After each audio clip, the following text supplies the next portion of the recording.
What is going on, everybody? And we had technical difficulties, and I still didn't have my camera framed right. Right as we start, we're killing it. We're doing great. Listen, if you came here for consistency, you hit the wrong spot. Anyway, Welcome back to Meet the Critters, everybody. This is episode 59. I am Kyle. Not Joe.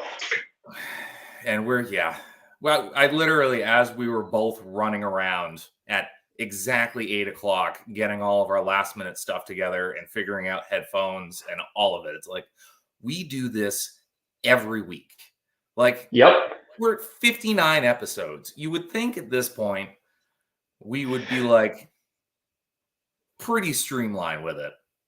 And every week, and it's not like we have new technical difficulties. It's the same technical difficulties every week on both sides. Yep. Every time. That's because we're super busy. I literally cannot, at this point, I'm so busy, I can't, hop on and do a test run to test all the stuff that I'm working with. No, we can't. We do that every week. I pulled in the driveway here at 8 o'clock on the money and ran in here as I'm logging in on my phone. Right. God damn it, I need to get in there. Well, yeah, and again, obviously, it's Sunday. It's not Saturday. We do the show Saturdays. We're here. We've just been super slammed. I had a bit of a rest moment yesterday and got to get a new tattoo. For everyone who could see that is my new tattoo. And for the audio listeners, on my trigger finger it says pew pew, and on my middle finger I have a 45 long Colt firing.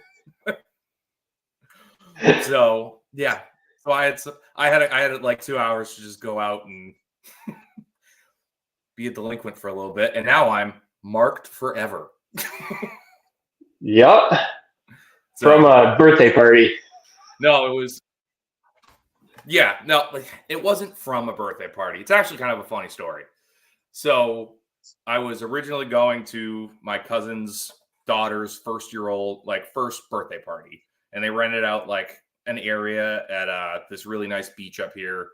You have to rent spots out months in advance. It's a really nice part of the lake. And I hate water. And I'm like, all right, whatever. It'll be fun. And it was supposed to be at 2. And my tattoo artist bought a pic from us this year. So we worked out a little bit of a thing. And his wife texted me the next day and goes, hey, he's got an appointment tomorrow. Do you want it? I'm like, yes, absolutely. I just need to figure out childcare. Called my mom and she's like, it's fine. I'll take him. Not a big deal. And I'm like, all right, sweet. I got a child's birthday party. Nice.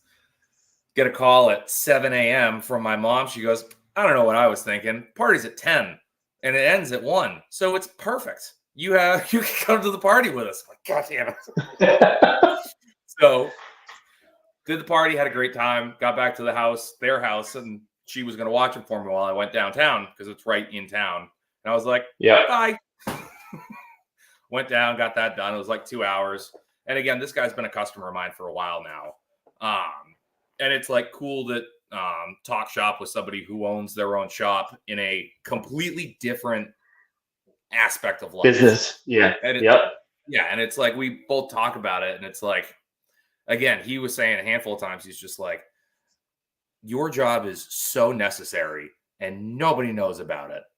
And my job is not necessary whatsoever, and people are banging down the doors to get in. He's like, it's crazy and not fair. And I was like, absolutely. As he hits a knuckle, yeah, you're right.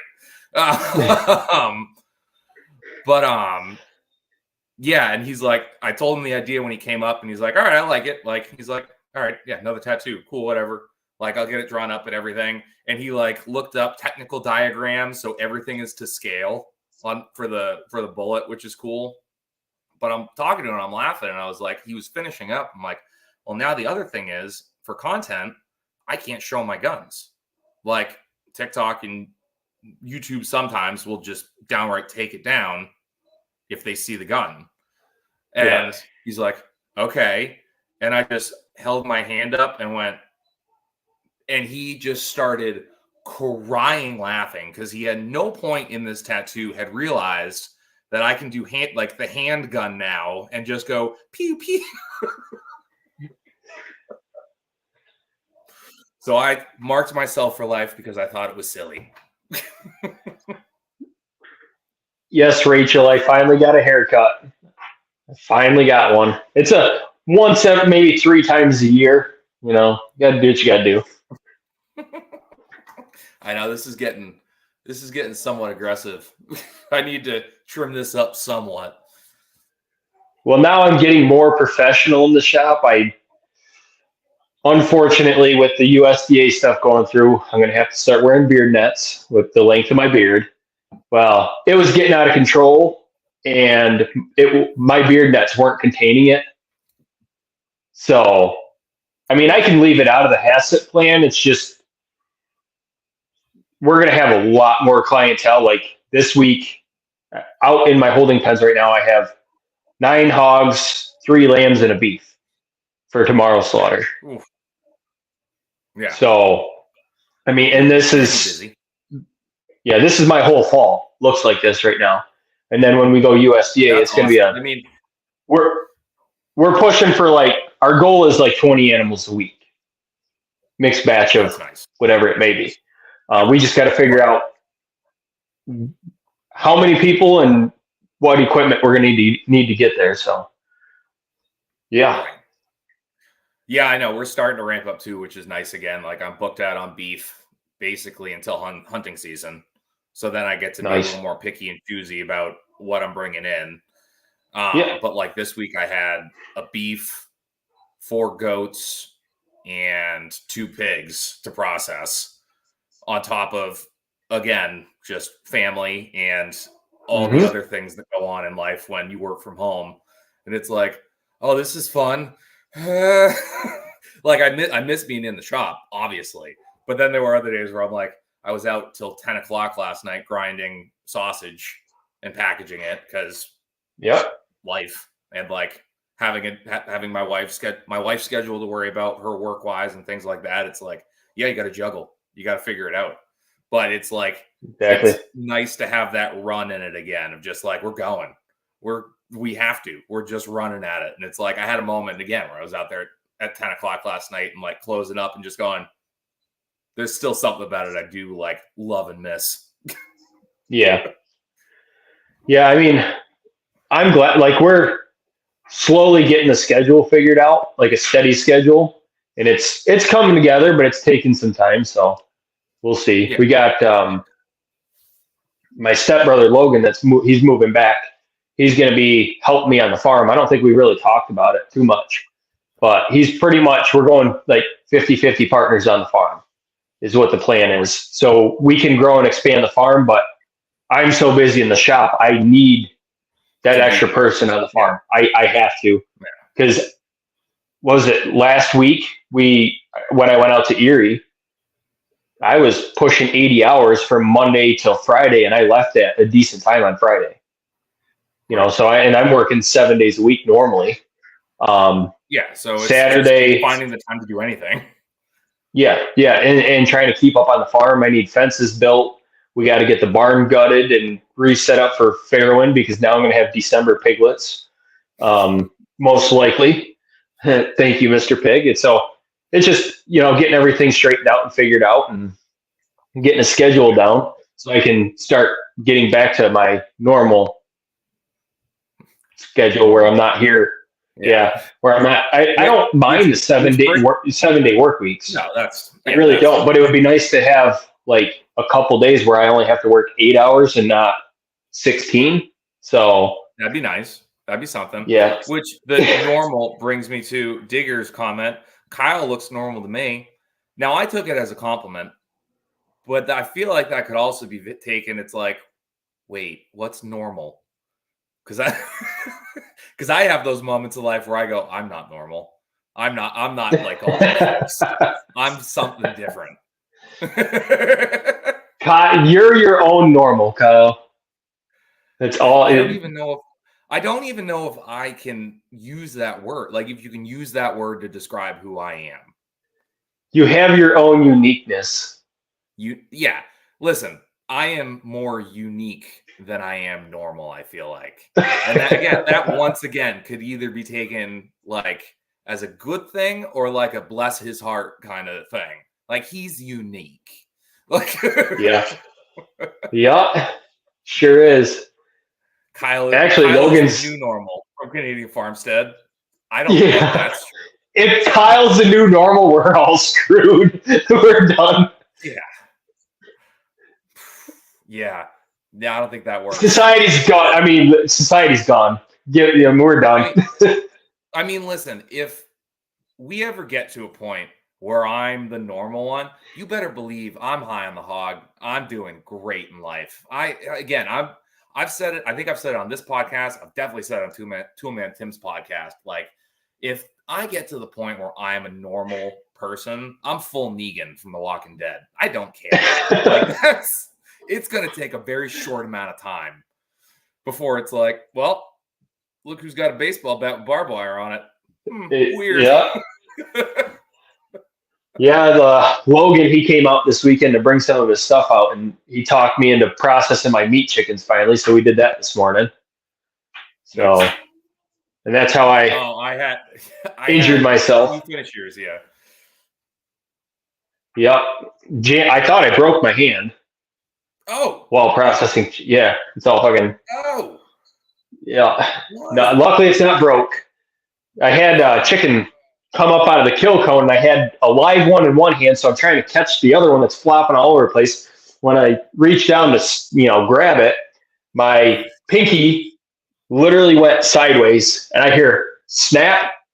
So I dropped the other chicken in, and of course I'm cussing and saying some words I can't say on here.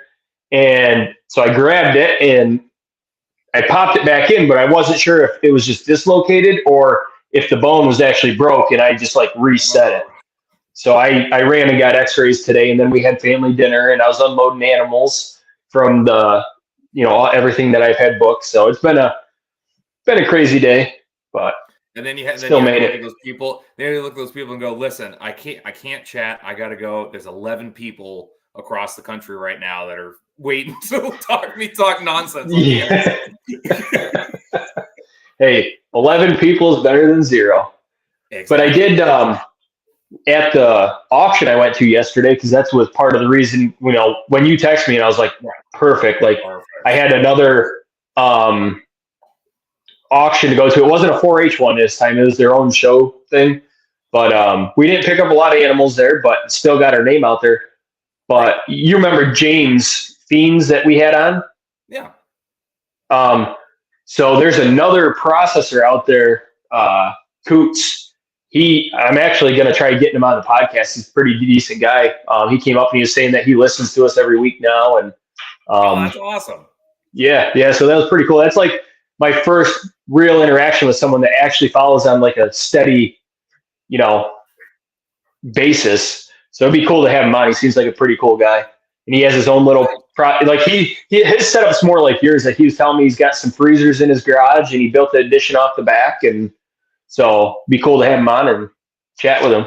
Oh yeah. So I've got to try to get his contact info. I'm sure I can look it up. He's got information out there for his processing business. So right.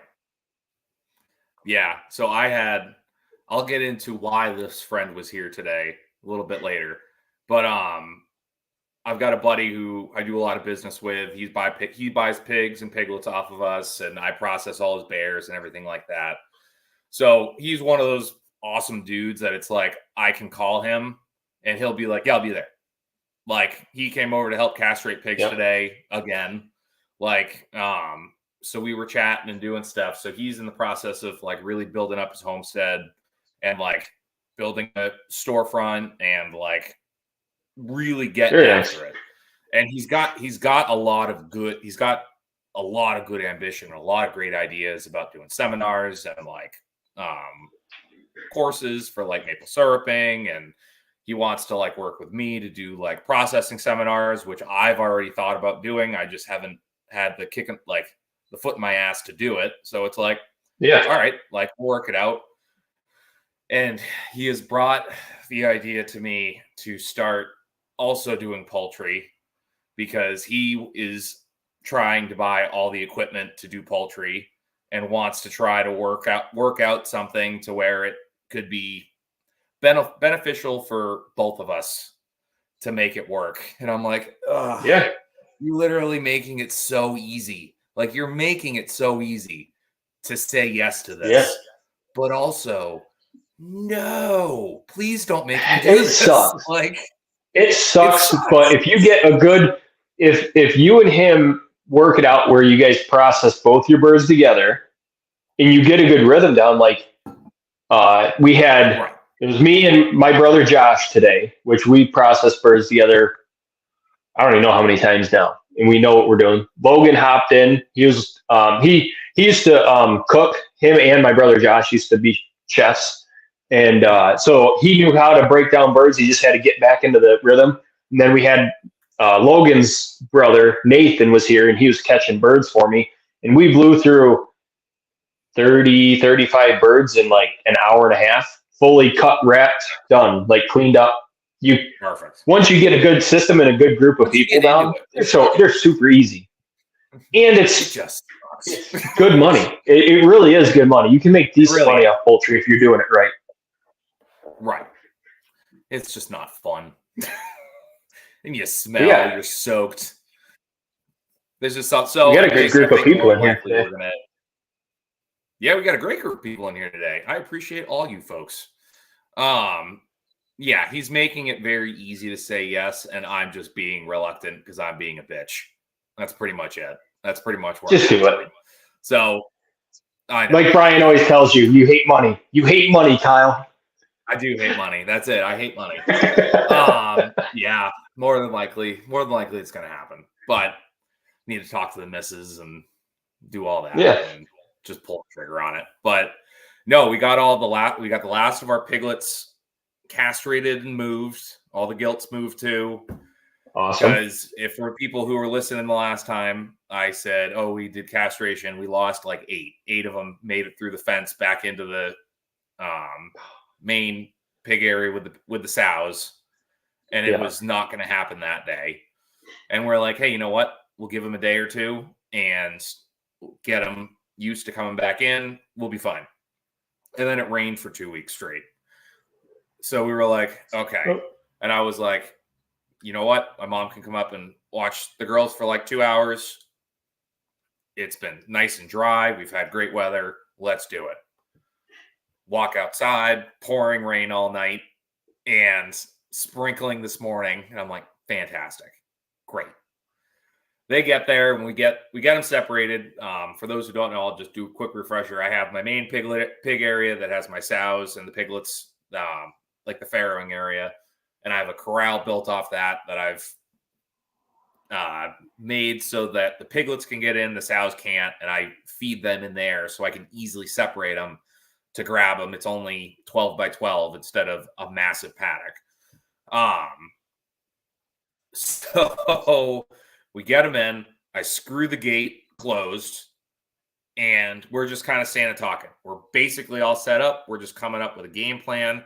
And my buddy who's in grabbing just kind of does an arm motion like this, and they all scatter.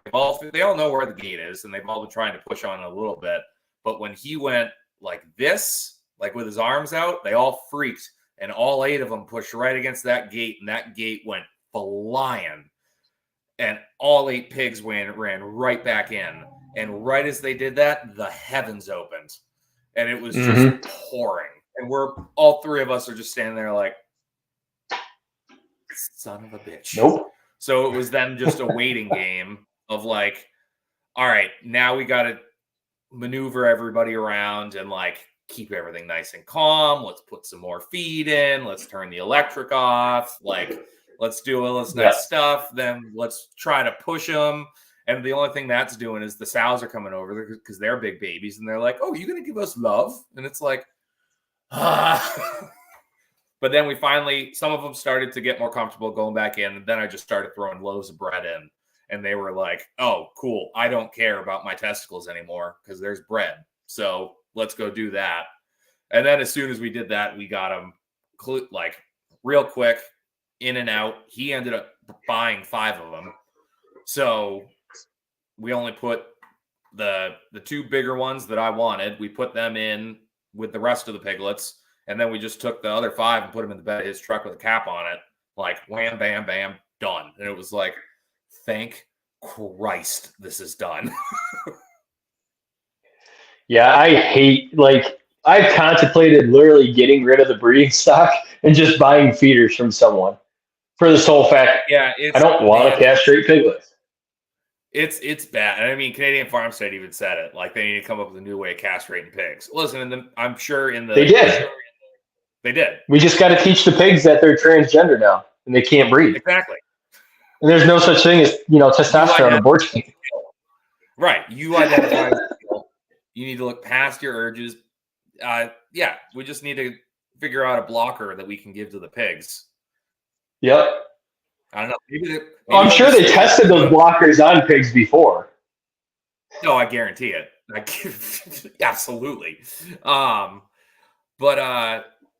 Yeah, no, it's tough. The biggest game changer out of all of this is it's like, I didn't want to I have one of the Havilon Pro knives, so like the replaceable blades, and I love it, but I use it for skulls and stuff like that. So I'm like, I don't really want to transfer it over to this. Yeah.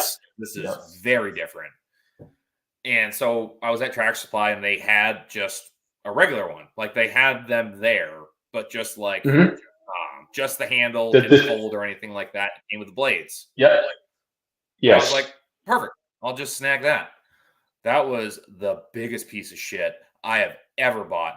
And let me tell you, folks, that's a moment in time where you don't want something to be a piece of shit as you're removing something from something else. Like, it's not the time for that to happen. So yesterday I went out and I grabbed it out of the taxidermy box and gave it a real good scrub down and bleached the hell out of it. And I was like, no way. And let me tell you, it works. And let me tell you, in the 2 weeks that those guys have been going, they were holding a lot more semen this time than they were last time, because that thing sliced right through and I was glazed by the time I came out of the shower. I was just covered in so much blood, semen, and mud. I walked in and like the girls ran up to me like, Dad! And I'm like, no, do not touch it. It took Kyle back to his early 20s. Exactly. I mean, I try not to think about it, but the heart wants what the heart wants. Yeah, it was bad. I was like, oh my God. Because it was like, I went in it with the same, because again, it's a high stress environment. There's pigs screaming. You finally get like, fighting it. And again, my guys are 12 weeks old. They're 40 pounds. They are meat missiles. They are just all muscle. And when you bend them up, they're doing everything in their power to just stretch out and get out of what's happening. Understandably. I know, like the last 2 litters that we've done, my pigs were like 50, 60-pound pigs. They were like 16 plus weeks old because we were waiting for other people to come show us. Finally, we're like, we got to get these done. And I'm not a big guy. I'm not 6 foot something like you are, Kyle. I'm 5'9", 175 pounds, and I'm wrestling a pig that, people are like, 60-pound pig, that ain't nothing. 60-pound pig of pure muscle. It's like wrestling freaking, it's nuts. By the 5th one in that first batch, we might go ahead. Yeah, like you just went through a workout. Like, no, a 60-pound pig is like the equivalent of like trying to like, it would be like trying to like wrap you, like try to hold you down, like as you're 150 pounds, 160 pounds, 180 pounds, 175. That would be weight. Yeah, you're 175. Yeah. Literally trying to hold, like if you tried to do it by yourself, you couldn't. And if you did, you're a monster. Yeah. But like, it's just all muscle, and all muscle in the most traumatic, one of the most traumatic moments of its life, trying to get free. So it's just bad.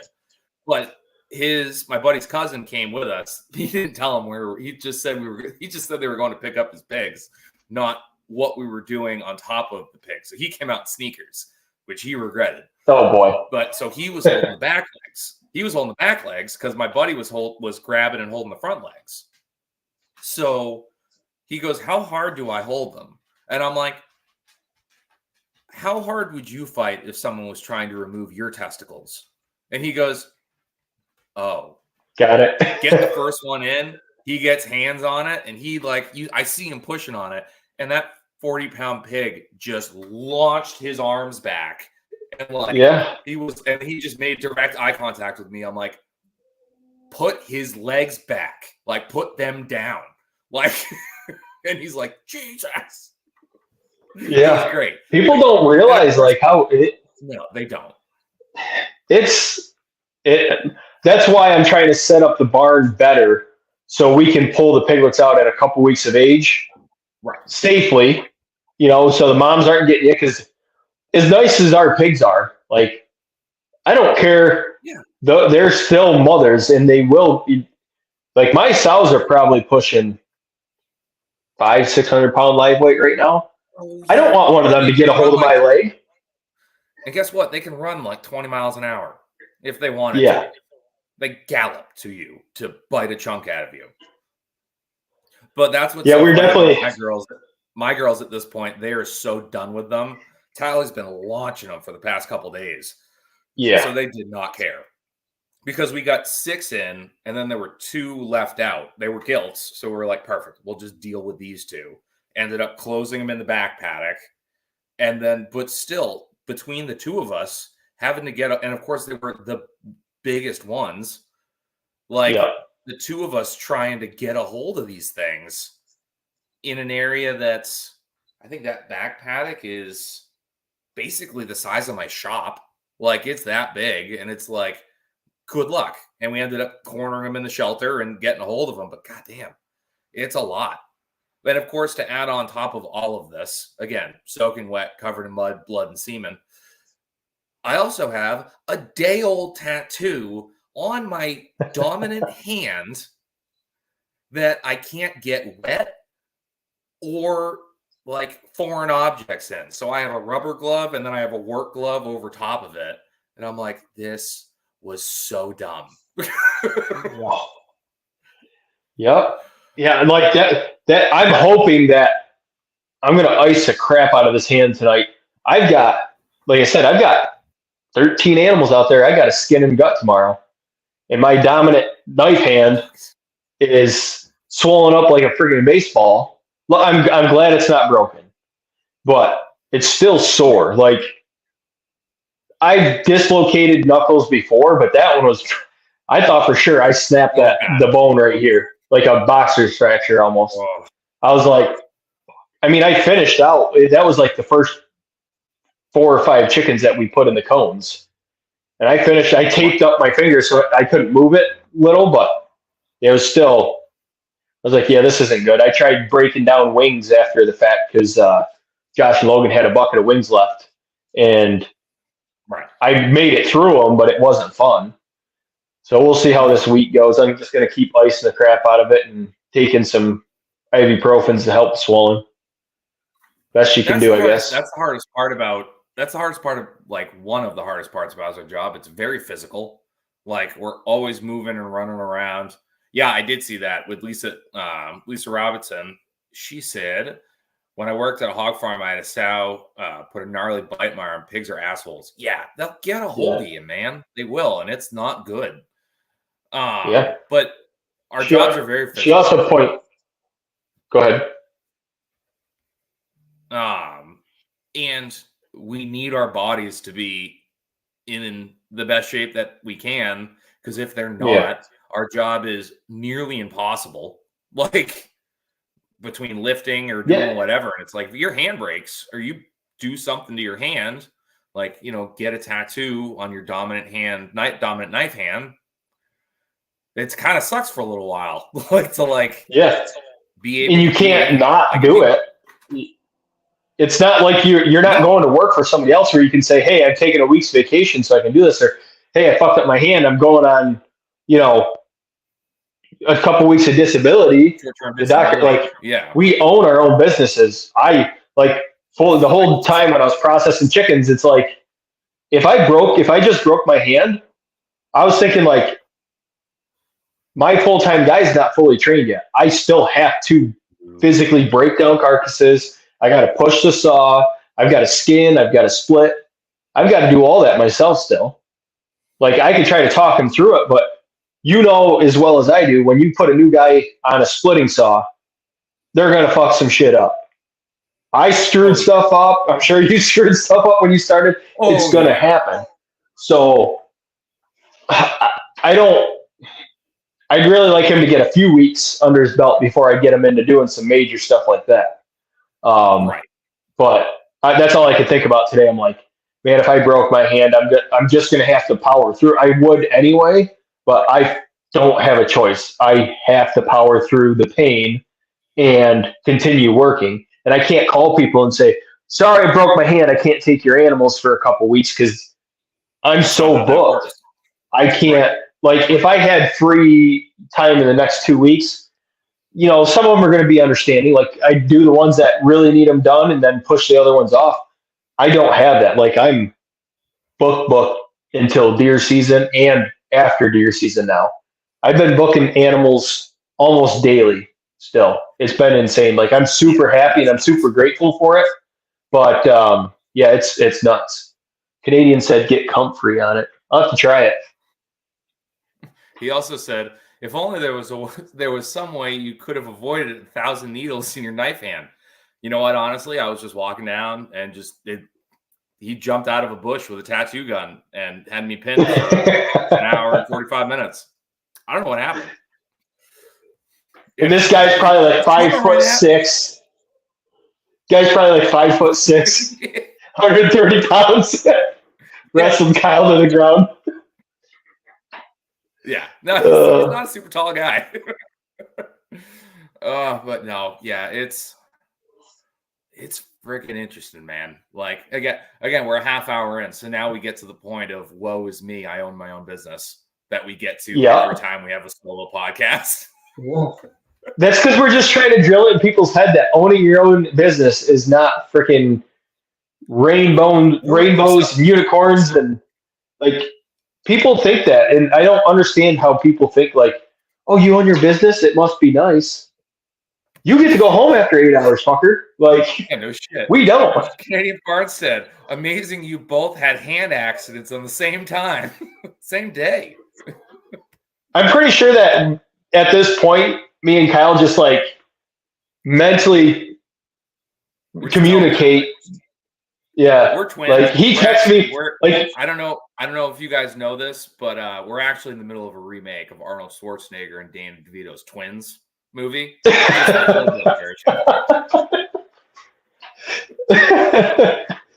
But no, like when Kyle texted me yesterday and said, "Hey, you good to go on for Sunday?" I was literally reaching over to pick up my phone to text Kyle and be like, "Hey, are you cool with doing it on Sunday?" So I feel like we haven't talked about this at all off air. This is all behind the scenes, folks. Congratulations. Should we move it to Sunday? Because we've had better crowds on Sundays than we have on Saturdays. We are. We haven't talked about it, but I was actually just thinking that.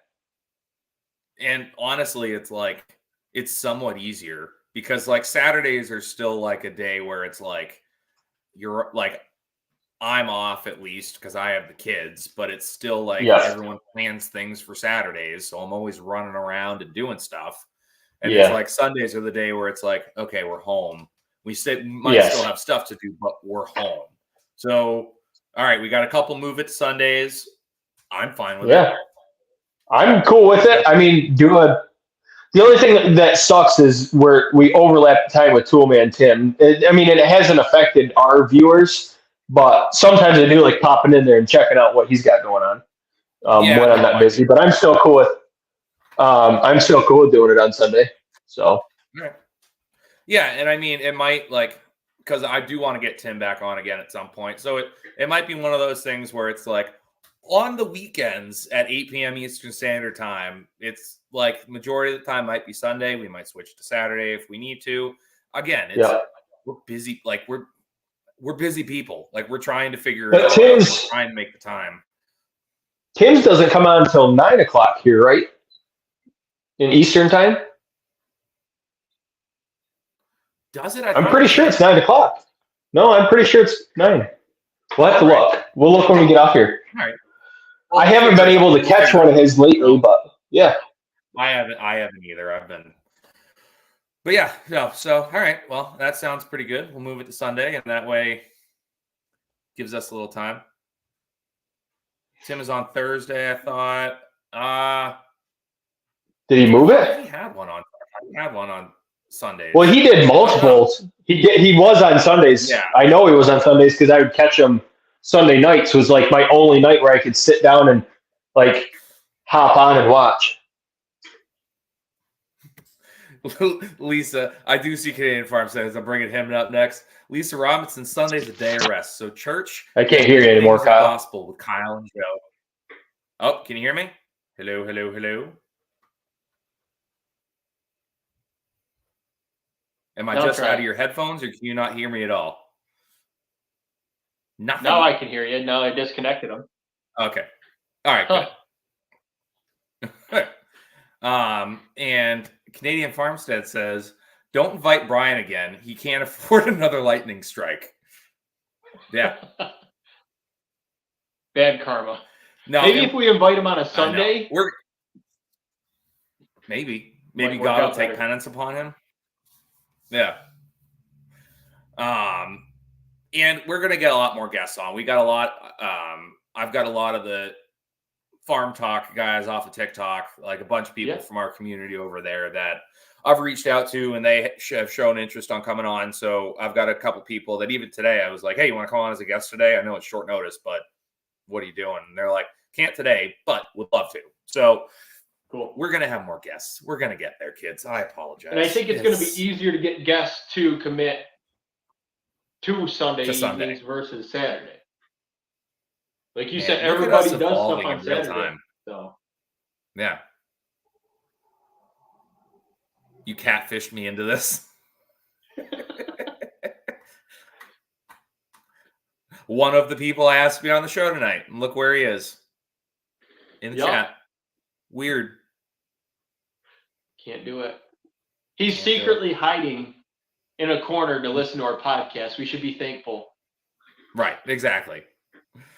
So I do want to bring up the name of this episode was The Magic Bullet. So I shared this with Joe earlier, and it was something super cool. So out of one of the pigs that I processed, like one of our pigs, it wasn't Kevin, it was Tammy. I was processing her, and I was like kind of surprised I didn't find the bullet in either of them. And I was like, all right, that's whatever. Like, it is what it is. Probably came out while I was gutting or whatever. So I pull a side out, and I get it on the table, and I get the shoulder on the table so as the head and everything on it. And I'm looking at it, and I have the picture pulled up. When I look at it, the bullet is, I don't know if everyone can see it. I don't think anyone can see my mouse. I'm sitting here circling it, and no one can see it. But right in the center, that little gray area right there, that is the bullet. So the little dark spot down at the bottom of the screen, right at the skull cavity there, that's the entry point. And the bullet was there. I was like, oh, no, that was a hell of a shot. That's pretty awesome. Look at that. And I didn't realize until I pulled it out that the bullet is actually in backwards. That, like, facing the brain cavity is the front of the bullet. So it somehow entered here, bounced off somewhere, and then landed directly into the spinal cord backwards. And it's like, I've been doing this a while. I have never seen that. I've never seen that. When you said it to me, I'm sitting there staring at it, like, what the hell? Right? Like, it's weird enough. It's crazy enough to think about making the shot just regular, like just making the shot and having the bullet go directly through into the spinal column and staying there. That's crazy. But to then add on to that, not only did it enter the spinal cord, it somehow flipped in there and still worked its way back. I've never seen that before. So I thought that was pretty cool.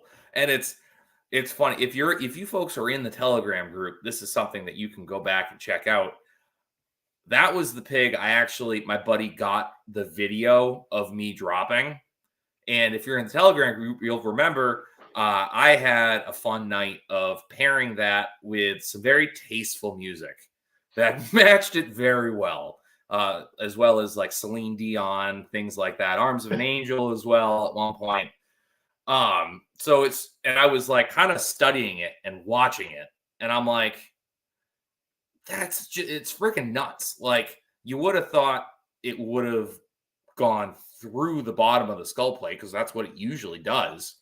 But whatever angle it was at, it must have just bounced off the back and just launched its way in there. Rachel was not a fan. She did not understand the hysterical nature of adding sad / adorable songs to that video.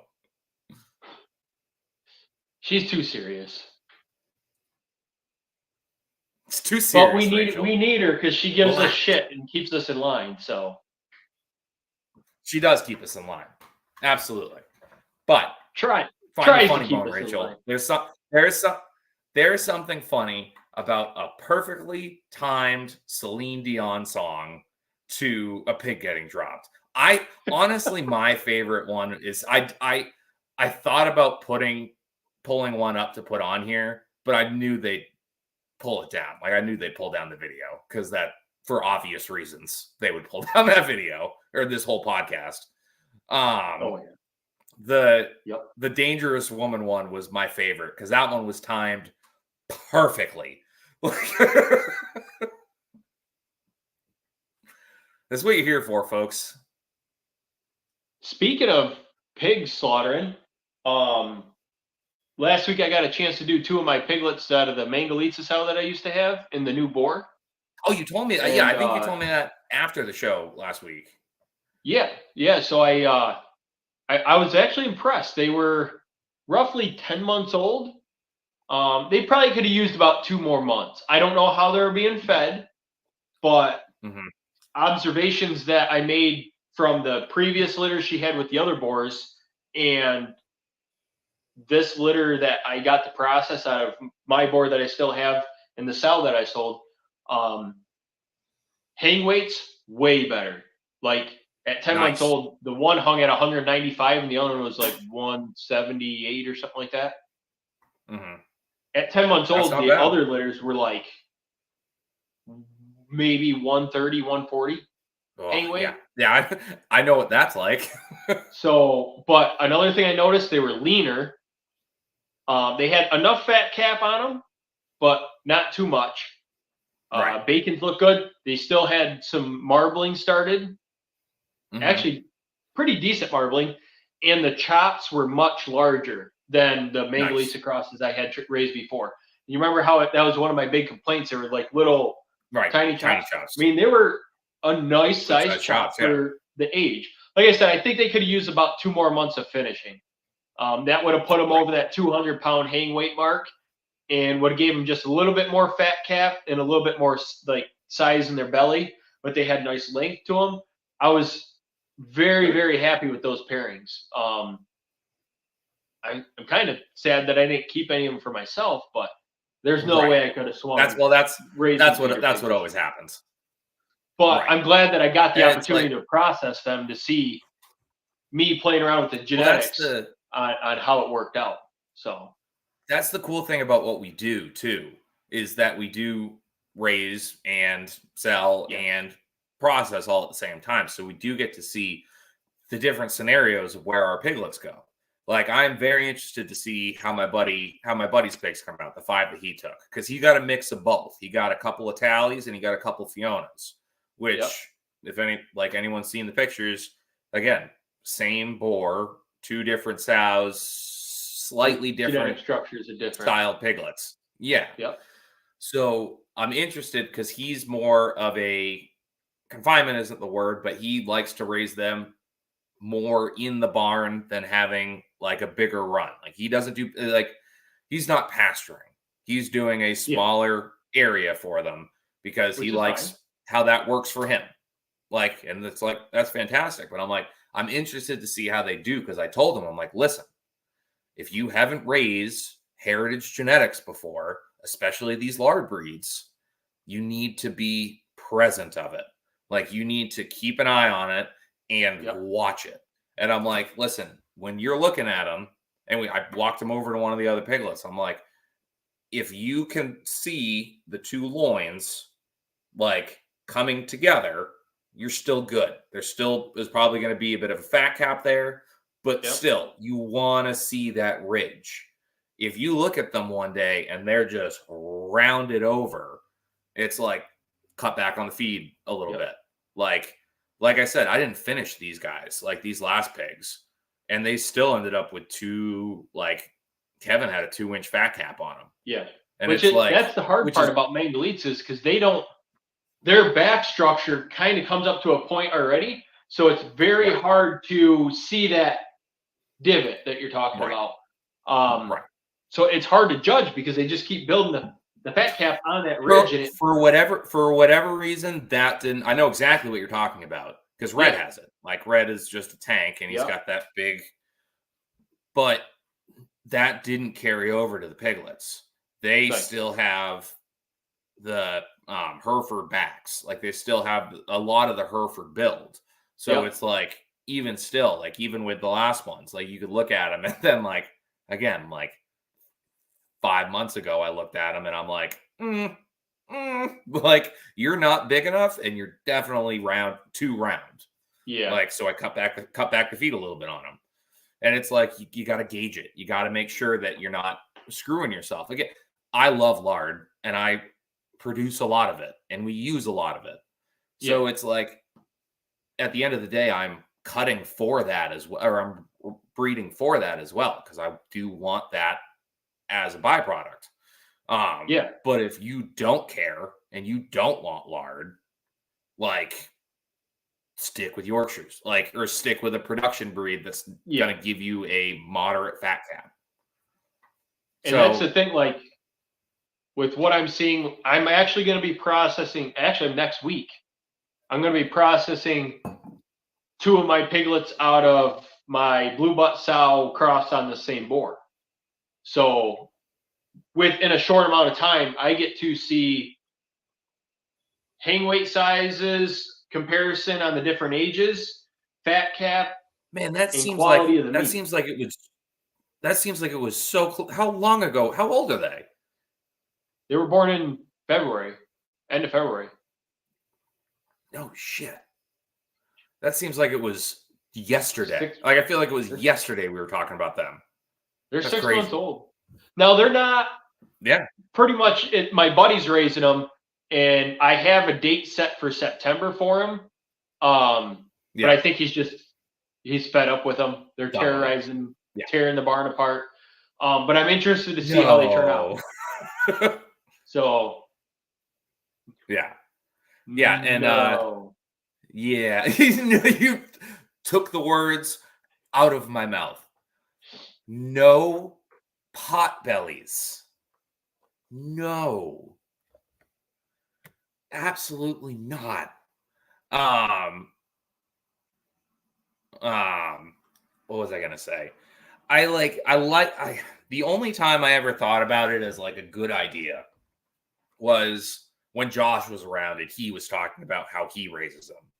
And I'm like, if you're in the environment where you have where you could raise them basically as sheep and process them at like 3 months, I guess that's fine. Like, and use them as like whole roasters and stuff like that. But I'm like, I don't see the point.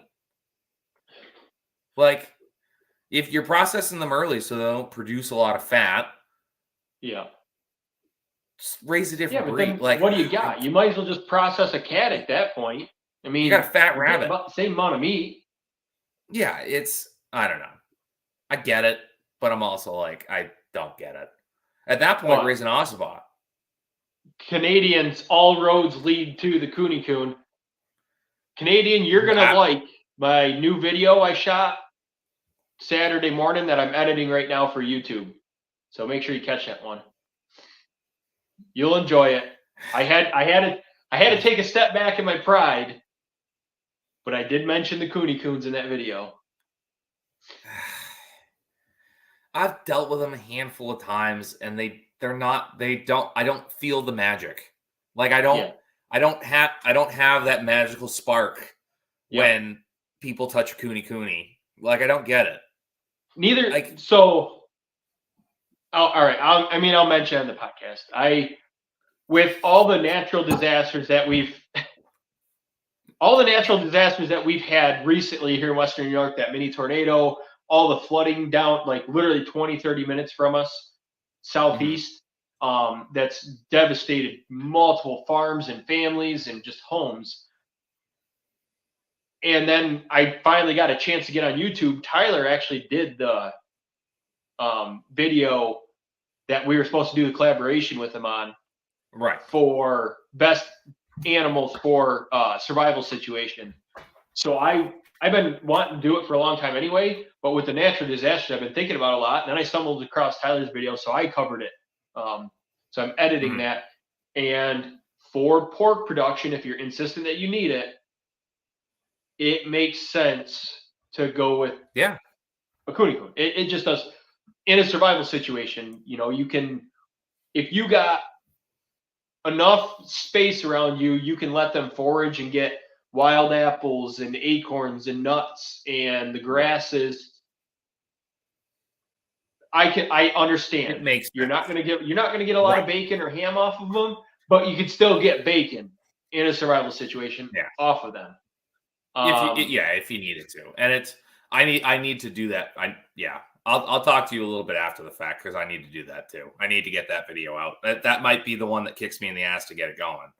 And it's like, I'll give a little teaser because my opinion on it is, yes, I get it with the pot bellies and stuff like that.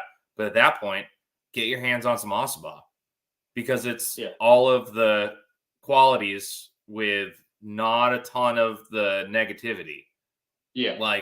So the difference I can see with, between the Ossabaw and the Cooney Coon is if you're limited on your pasture for your other ruminant animals that you're trying to raise, the Ossabaw is going to tear the crap out of those versus the Cooney Coon, which isn't going to do as much damage. That would be my differentiating, like which way am I going to go with them? My thought on it is because the Ossabaw has such a better feed conversion rate. And a better feaster. Like, again, these animals, like for a refresher, for everyone who don't know what they are, red is like an 8th Ossabaw at this point. I've started breeding it down. But they are from Ossabaw Island off the coast of Georgia. The Spanish dropped them off when they started to settle the New World. So they've had hundreds of years to evolve by themselves on this island. So with that, population jumps up and down, and over time, you get the best pigs that are like rugged. Like at the end of the day, like they're built for the apocalypse because it's one of those things where they pack on the fat in the good times when they have low populations, so that when times get tough and food's scarce, they have the fat to be able to live off of, do that, this, that, and the other thing. And they're a much smaller breed. Like you can still get a potbelly pretty freaking big. Like Ossabaws, hell, even some of like the bone mature ones are still under like 175. And those are like nice pigs. And it's like in a situation like that, what you also need to think about is best case scenario, you have refrigeration.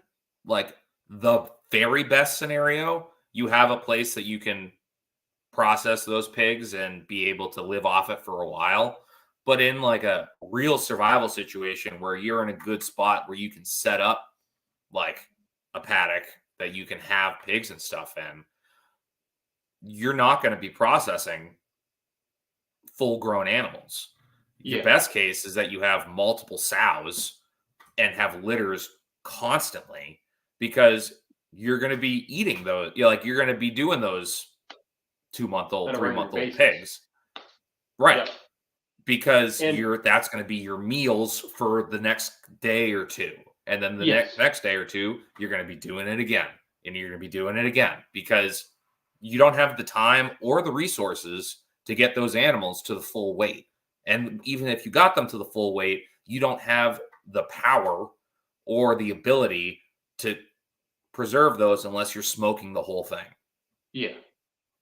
Yeah, exactly. So, and I covered that a little bit in my video. So what I think we should do is both of us get our videos out and invite Tyler on. We can just do a whole episode discussing this. Yeah. Yeah. It would be awesome because like you're making a lot of great points with that breed. And as you're saying those, I'm thinking, okay, if you have a lot of hardwoods where you can put the pigs in where they're not damaging your pasture land, because, you know, I put in there goats and sheep because I'm thinking like we're cold climate. We got to put up hay. We got to put up dry matter for those animals to live through the winter also.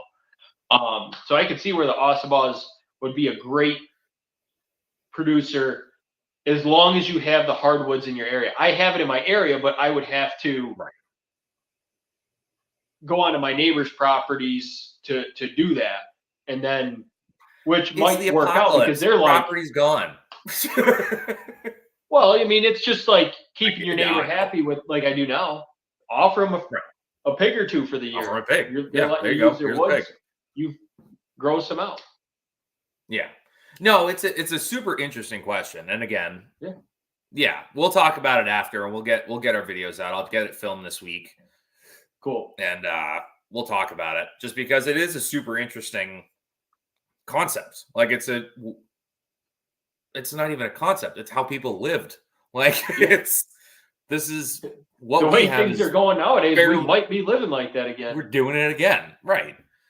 So all the fun stuff. Well, look at that. We made it to an hour. Again, I don't understand how we basically talk about the same stuff every solo episode, but it's also different. Yeah. And we make it work for an hour. Yep. I mean, we could do 2-hour episodes if we really wanted to, but I think these guys would get bored listening to us talk and talk and talk. Right, because about an hour and a half in, then that's where like the wild hypotheticals start coming out. And it's like, then the real dark stories that like we get kicked off of YouTube for pop out. And it's like, no. I do have to point out before we shut down, Lisa was talking about earlier in the podcast when we were talking about castrating pigs. Valley Vet is a good place to get your scalpels from, but I'm pretty sure Amazon now you can buy like medical grade scalpels on Amazon and have them shipped right to your house. Oh yeah, you can. And I was trying to get my wife to. I was trying to get my wife to get one. Safe. Yeah, I was like, honey, go to doc. I'm not going to say the doctor's name, but his last name starts with a D, so I just call him Dr. D. Yep. Because why not? It's funny. I was like, tell Dr. D I got to castrate the pig. So have him get a hand on a scalpel for me. Like, that's what I'm thinking about doing, folks, just ordering some medical grade scalpels. Right. Might as well. My computer's yelling at me because I don't have it plugged in. So we're going to go ahead and end it before my computer dies. And we have a weird cutoff on the podcast. So we love you. We appreciate you. Joe, where can everyone find you? Here every week with Kyle on Meet the Critters. TikTok, Facebook, and YouTube at Blake's the Acres. Starting to get back into having time for making more content, so I'm getting back into that. And over on Telegram, Critter Crew, come check us out if you're not in there. Everyone that's been in the comment section is usually in there. Great group of people, and it's fun, but we can be informational at the same time. Right. Yeah. There's a sprinkle of information in there every now and then. And everybody, you can find me everywhere at BackwoodsButcher603. That is YouTube, TikTok, and Instagram. And all of our plugs that we have said are going to be in the description there. So I appreciate you folks, and we will see you next time. See ya.